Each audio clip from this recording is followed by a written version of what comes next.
నమస్తే, welcome to big Telugu TV. ప్రస్తుతం మనతో పాటు ఉన్నారు అశోక్. హలో అండి అశోక్ గారు. హలో స్వర్ణ గారు. హరిహర వీరమల్లు ఒక సుదీర్ఘ విరామం తర్వాత పవన్ కళ్యాణ్ గారు మళ్ళా వెండి తెర మీద కనిపించారు.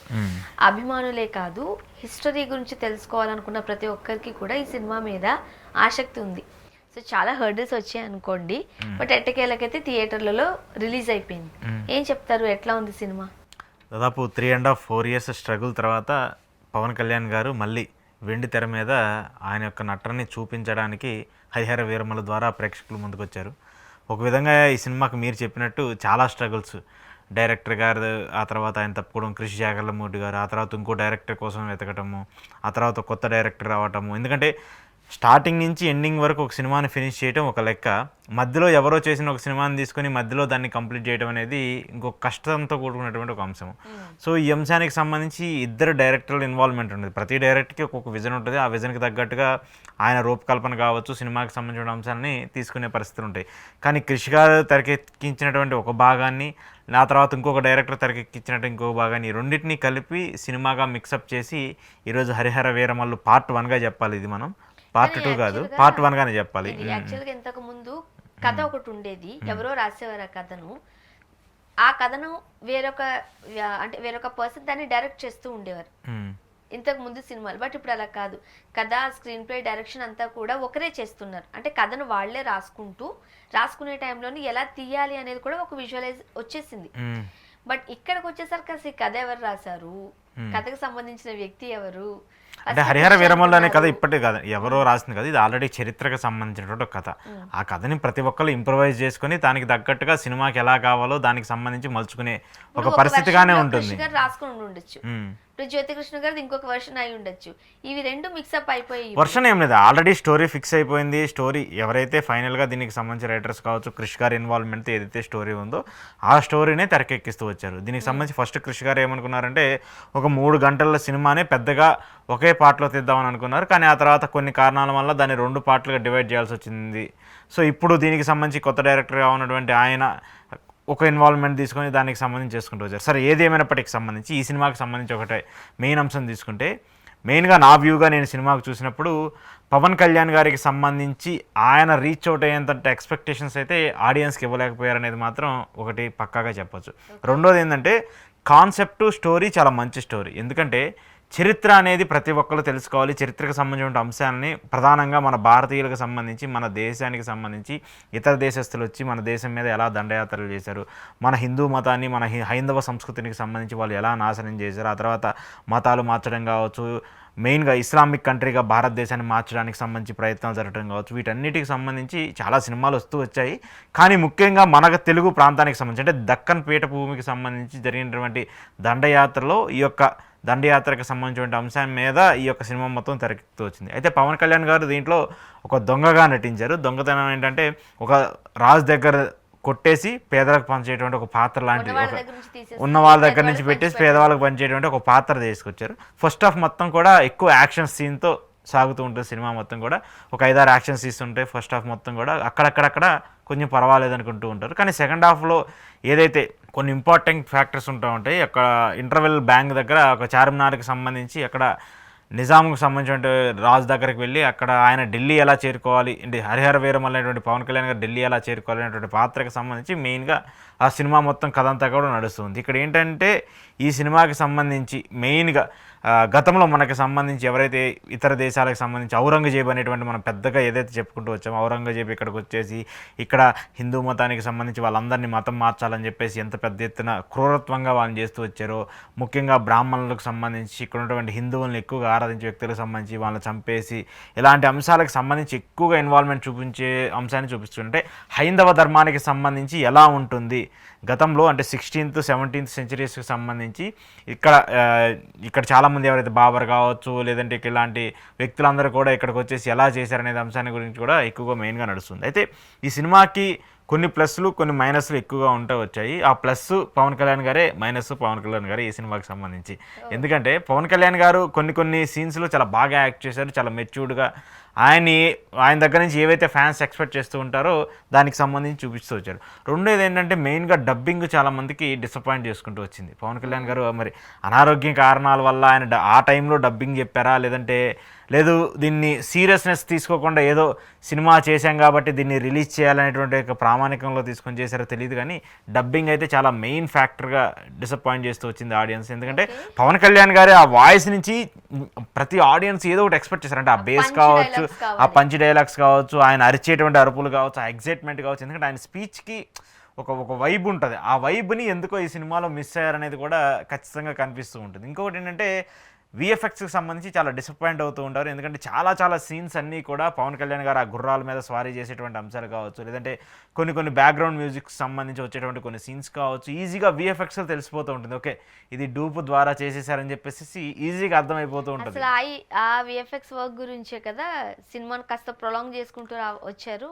అదే చెప్తున్నాను కదా, అంటే డిఫరెంట్ స్టేజ్ ఆఫ్ టైం పీరియడ్స్లో ఈ సినిమా షూటింగ్ జరిగింది కాబట్టి. ఎందుకంటే ఎన్నికల ముందు వరకు ఒక పార్ట్ షూటింగ్ జరిగింది. అంటే అప్పుడు ఆయన బాడీ షేప్స్ కానీ ఆయన హావభావాలు కానీ ఒకలాగా ఉంటూ వచ్చి, ఆ తర్వాత ఎన్నికల తర్వాత ఆయన కొంచెం మిగతా సినిమాలకు సంబంధించి కొంచెం ఫ్యాట్ అవ్వటము, కొంచెం స్లిమ్ అవ్వటం ఇలా జరుగుతూ వచ్చింది. మళ్ళీ ఆ టైంలో కూడా హరిహర వీరమల్లుకి సంబంధించి కొంత షూటింగ్ చేసుకుంటూ వచ్చారు. అంటే ఒక సినిమాకి సంబంధించి టైం పీరియడ్ ఒకే లైన్లో జరగలేదు కాబట్టి దానికి సంబంధించి ఖచ్చితంగా ఆయన బాడీకి సంబంధించిన ఇష్యూస్లో కావచ్చు, లేదంటే ఆయనకి సంబంధించి చూసేటప్పుడు మాత్రం కొన్ని హావభావాలు అయితే చేంజ్ అవుతూ వచ్చాయి. అయితే సాంగులు పర్వాలేదు అనిపిస్తూ వచ్చాయి.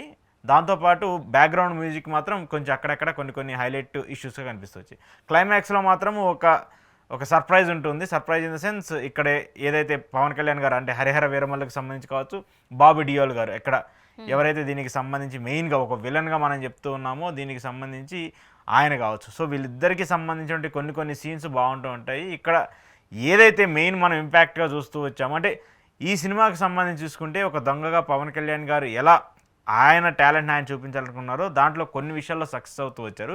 కానీ ఇంకా ఎక్స్పెక్ట్ చేసినటువంటి విషయంలో మాత్రము ఫ్యాన్స్ని మాత్రం పవన్ కళ్యాణ్ గారు డిసప్పాయింట్ చేశారనేదే మనకు ఖచ్చితంగా చెప్పచ్చు. హీరోయిన్ నిధి అగర్వాల్ గారి పాత్ర ఎలా ఉంది?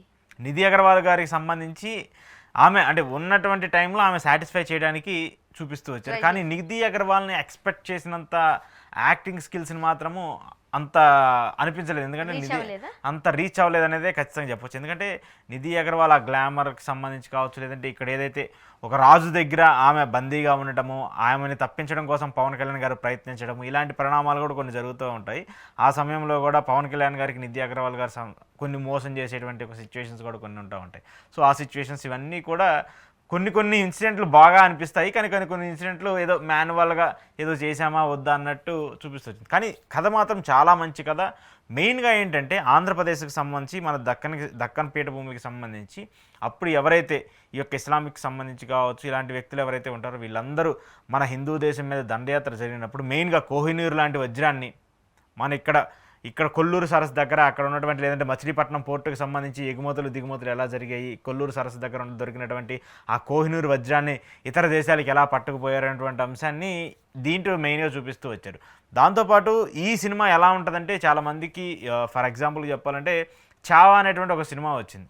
చావా అనేటువంటి ఆ సినిమాను చూసినప్పుడు కొంచెం ప్యారలల్గా ఆ సినిమాకి సంబంధించి జరుగుతూ ఉంటుంది. ఆ సినిమాకి సంబంధించి ఇక్కడ కనిపిస్తూ ఉంటుంది. ఎందుకంటే అక్కడ ఏదైతే చావా సినిమాకి సంబంధించి అక్కడ కూడా మరాఠీలకు సంబంధించినటువంటి వీరత్వాన్ని, మరాఠీలకు సంబంధించిన గౌరవాన్ని ఎలాగైతే వాళ్ళు చూపించాలని చెప్పేసి అనుకుంటారో ఆ తర్వాత వాళ్ళు మన దక్కన్ పీఠభూమికి సంబంధించి మన సౌత్కి వచ్చేసి మన వాళ్ళందరినీ హిందువుల్ని కావచ్చు, లేదంటే ఇక్కడ దక్కన్ అంటే మనకి ఇప్పుడు తెలుగు, తమిళం, కన్నడ అని చెప్పేసి మనం ఇలా మాట్లాడుకుంటున్నాం. కానీ గతంలో దీనంతా కూడా దక్కన్ పీఠభూమి అని చెప్పేసి చెప్తుంటారు. అప్పుడు కూడా ఇట్లానే డివైడ్ అవుతూ వచ్చి ఇక్కడ మనకేంటంటే దక్కన్ పీఠభూమికి సంబంధించి మెయిన్గా నిజాములు చేస్తూ వచ్చేవాళ్ళు. అక్కడ ఔరంగజేబుకి సంబంధించి ఎట్లా అయితే మరాఠీలతో గొడవపడి అక్కడ హిందుత్వాన్ని మార్చాలని చెప్పేసి వాళ్ళు ఎట్లా గొడవపడ్డారో ఔరంగజేబు దక్కన్ పీఠభూమికి వచ్చిన తర్వాత ఇక్కడ హిందువుల్ని మార్చి ఇస్లాంకి సంబంధించి ఎలా చేంజ్ చేయాలనేది మెయిన్గా జరుగుతూ వచ్చేది. ఏంటంటే అక్కడ ఔరంగజేబుకి ఇక్కడ నిజాంకి మధ్య ఒక చిన్న గొడవ అనేది జరుగుతూ వచ్చేది. ఆ గొడవకి సంబంధించి ఔరంగజేబు దగ్గర ఉన్నటువంటి ఏదైతే ఈ వజ్రాన్ని ఉందో ఆ వజ్రాలను సంబంధించి దొంగలించడం కోసం ఔరంగజేబు హరిహర వీరమల్లు అనేటువంటి ఒక వ్యక్తి యొక్క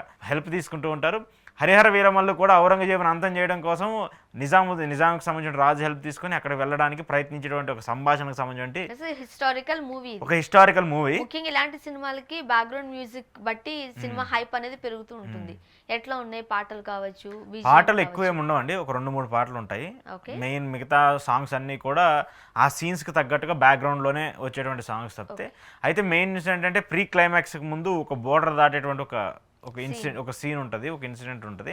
ఆ ఇన్సిడెంట్ మాత్రం చాలా అద్భుతంగా తెరకెక్కించారు. మరి అది క్రిష్ గారు తెరకెక్కించారు, ఎవరు తెరకెక్కించారు తెలియదు, కానీ ఆ సీన్కి మాత్రం కొంచెం మంచిగా తీసుకుంటూ వచ్చారు. అంటే కొన్ని సీన్లు నేను చెప్తున్నాను కదా, పర్టికులర్గా అంత సినిమా మొత్తం అదే రేంజ్లో ఉంటుందని నేను చెప్పను, కానీ కొన్ని సీన్లు చాలా అద్భుతంగా తీసుకుంటూ వచ్చారు. కొంచెం కాకపోతే ఏంటంటే మెయిన్గా డిసప్పాయింట్ చేసినటువంటి అంశం ఏంటంటే పవన్ కళ్యాణ్ గారు ఈ సినిమాకి సంబంధించి ఈ జోనర్ని ఎంచుకున్నప్పుడు ఆయన ఫుల్ ఫ్లెడ్జ్డ్గా దీని మీద ఎఫర్ట్స్ పెట్టి కంప్లీట్గా దీని మీదే ఫోకస్ పెట్టి చేసినట్టయితే ఈ సినిమా అద్భుతంగా ఉండేది అనేది కూడా చెప్పవచ్చు. కానీ ఇప్పుడు సడన్గా అంటే ఆయన మిక్స్డ్ మెంటాలిటీస్తో ఉండి పాలిటిక్స్, ఆ తర్వాత ఈ సినిమా అప్పుడు ఒక 2 నెలలు షూట్ చేయడము, మళ్ళీ ఆ తర్వాత ఒక 2 నెలలు షూట్ చేయడము, లేదంటే ఆ సినిమా అంతా కంప్లీట్ అయిపోయిన తర్వాత మరి ఆ డబ్బింగ్ విషయంలో అంత నిర్లక్ష్యం ఎందుకు తీసుకున్నారో తెలియదు, కానీ దానికి సంబంధించి చాలా డిసప్పాయింట్ చేస్తూ వచ్చారు. కానీ ఓవరాల్గా చూసుకుంటే సినిమా పరంగా సరే ఒకసారి చూడొచ్చు, వెళ్ళి ఆ అభిమానులు కావచ్చు, పవన్ కళ్యాణ్ గారిని అభిమానించే వాళ్ళు కావచ్చు, వాళ్ళందరూ కూడా ఖచ్చితంగా సినిమాని వెళ్ళి చూడొచ్చు, దాన్ని ఎక్స్పెక్ట్ చేయొచ్చు. ఖచ్చితంగా ఎంతో కొంత మన హీరో సినిమా కదా, ఈసారి ఒక పీరియాడిక్గా పవన్ కళ్యాణ్ గారు ఇలా కొత్తగా నటిస్తున్నారని చెప్పేసి ఒక ఇన్సిడెంట్ అనేది చూడొచ్చు. కానీ డ్యాన్స్ కూడా అక్కడక్కడ కొంచెం పవన్ కళ్యాణ్ గారు పెద్ద డాన్సర్ అని నేను చెప్పిన, కానీ ఆయన స్టెప్పులతోనే అందరిని ఆకట్టుకుంటారు. అలాంటి స్టెప్పులతోనే ఈ సినిమా కూడా నడుస్తూ ఉంటుంది. కాకపోతే ఏంటంటే సాంగులు మాత్రము ఈ పీరియాడిక్ సినిమాకి సంబంధించి ఎక్స్పెక్ట్ చేసినంత ఆ స్లాంగ్కి సంబంధించి కావచ్చు, ఆ వర్షన్లో అయితే సాంగ్స్ లేవు. కొంచెము ఈ రొటీన్కి సంబంధించి జనరల్గా ఉండేటువంటి సాంగ్స్ని కావచ్చు ఒక ఐటెం సాంగ్లా పెట్టాలని చెప్పేసి ప్రయత్నించారు, కానీ ఐటమ్ సాంగ్ కంటే అది ఏదో ఒక అట్లా ఉండి కళ్ళు ముందు వచ్చి వెళ్ళిపోయినటువంటి సిచ్యువేషన్ అనేది. నేను డిసప్పాయింట్ కాదు, పవన్ కళ్యాణ్ గారి ఎక్స్పెక్టేషన్స్కి సంబంధించి వచ్చినంత సినిమా అయితే ఇది కాదు. దానికి వివిధ కారణాలు ఉండొచ్చు, అంటే డైరెక్టర్స్ చేంజ్ అవ్వడం కావచ్చు, స్క్రిప్ట్కి సంబంధించి చేంజ్ ఓవర్స్ కావచ్చు, ఇలాంటి ఫస్ట్ డే కాబట్టి ప్రేక్షకులు ఎలాంటి ఖచ్చితంగా అంటే దీనికి సంబంధించి ఆడియన్స్ అందరూ కూడా ఎవరు కూడా అంత డిసప్పాయింట్మెంట్ అవ్వట్లేదు. కానీ ఇంకొంచెం బాగుంటే బాగుండేది పవన్ కళ్యాణ్ గారికి సంబంధించి, ఎందుకంటే చాలా ఇయర్స్ తర్వాత ఆయన పవన్ కళ్యాణ్ గారు స్క్రీన్ మీదకి వస్తున్నారు కదా. ఇప్పుడు పాలిటిక్స్ పాలిటిక్స్ ఆయన సక్సెస్ అయిపోయిన తర్వాత ఆయన సినిమాని కంపల్సరీ కంప్లీట్ చేసి నేను మీ ముందుకు వస్తానని చెప్పేసి ఆయన చెప్పినప్పుడు ఈ సినిమాకి సంబంధించి ఒక ఎక్సైట్మెంట్ ఉంది. అందులో కూడా పవన్ కళ్యాణ్ గారు ఎప్పుడు వెళ్ళని జోనర్ ఇది. అలాంటి జోనర్లోకి వీళ్ళు వెళ్ళి ఒక పీరియాడిక్ బ్యాక్గ్రౌండ్ సినిమాకి సంబంధించి వెళ్ళి అక్కడ ఏదైతే గతంలో మన అంశాలకు సంబంధించి మన ఆనవాళ్ళకి సంబంధించి జరిగినటువంటి అంశాల మీద దాడులు ఏవైతే ఉంటే వాటిని చూపించాలనుకోవటము మెయిన్గా ఉంది. అక్కడక్కడ కూడా కొన్ని డైలాగ్స్ మంచిగానే ఉన్నాయి, అవి కూడా అయితే కాకపోతే ఏంటంటే అవి పొలిటికల్ కాంట్రవర్సీగా ఉన్నాయని చెప్పేసి చాలామంది చెప్తూ ఉంటారు. కానీ సరే పొలిటికల్ కాంట్రవర్సీగా ఏమున్నా లేకపోయినా కదా అది ఖచ్చితంగా పవన్ కళ్యాణ్ గారు ఉన్నారంటే ఆటోమేటిక్గా అది పొలిటికల్ జోనర్లోనే చాలామంది చూస్తూ ఉంటారు. ఏదేమైనప్పటికీ కూడా ఈ సినిమాకి సంబంధించి కొంచెం గుడ్ ఇన్వాల్వ్మెంట్ ఉన్నటువంటి సబ్జెక్టే, కానీ దీన్ని ఇంకొంచెం మంచిగా కేర్ తీసుకొని చాలా జాగ్రత్తగా విఎఫ్ఎక్స్ విషయంలో కావచ్చు, డబ్బింగ్ విషయంలో కావచ్చు, కొన్ని విషయాలకు సంబంధించి సీరియస్నెస్ తీసుకొని చేసినట్టయితే మంచి సక్సెస్ అయ్యేది. కానీ ఏదేమైనప్పటికీ ఫ్యాన్స్ ఖచ్చితంగా పవన్ కళ్యాణ్ గారు ఎలా నటించినా ఏం చేసినా కూడా నచ్చుతుంది, కాబట్టి ఈ సినిమా పర్వాలేదనే చెప్పాలి. Thank you so much.